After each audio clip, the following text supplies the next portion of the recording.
Dúas efemérides condicionan a 27ª edición das Xornadas Valle Inclán, que coincide co centenario da obra Los Cuernos de Don Friolera e a celebración do Ano Castelao. Daí o peso do teatro na programación, que explorará tamén os vínculos entre os dous escritores, que mantiveron unha profunda amizade e relación de admiración.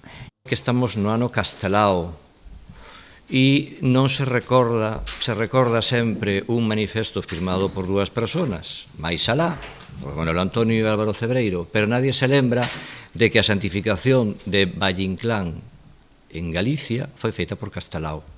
Entonces queríamos aproveitar esa relación que había de amistad e de admiración entre Valle e Alfonso. Estas foron as dúas condicionantes que tuvemos.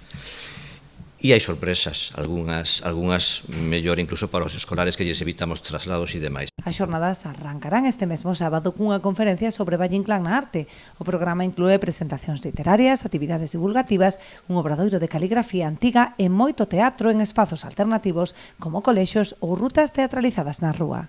E démoslle, pois ao mellor un aire diferente. Este ano incluímos bastante teatro de rúa porque pois por tamén sacar un pouco a Valle Inclán á rúa, non? Porque sempre facíamos o teatro no Elma, pero tamén a xente nos demanda pois esas visitas teatralizadas, ir polas rúas. Eu creo que é bonito, aprendemos tamén moitas cousas, sobre todo tamén do noso povo, e creo que van a ser moi ben aceptadas por a veciñanza. Logo, pois un pouco como sempre, vamos a ter conferencias, vamos a ter exposicións, vamos a ter teatro para escolares. O acto principal terá lugar o mércores 29 de outubro coa ofrenda cívica no Cantón da Leña, conmemorando o nacemento de Valle Inclán. O día 29 de outubro, que vai ser o día ese día da ofrenda floral, ese día do acto cívico, en fin, ese día onde un poquinho se pon foco especial sobre a figura deste autor tan importante da literatura galega e da literatura universal.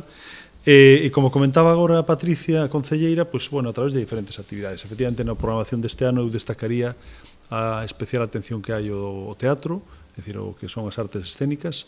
Ademais, a Xunta de Galicia, que promove a celebración das xornadas co Museo e o Concello Pobrense, colaboran a Deputación da Coruña, o Grupo de Investigación Jacobus da USC e o Foro Galicia Valle Inclán.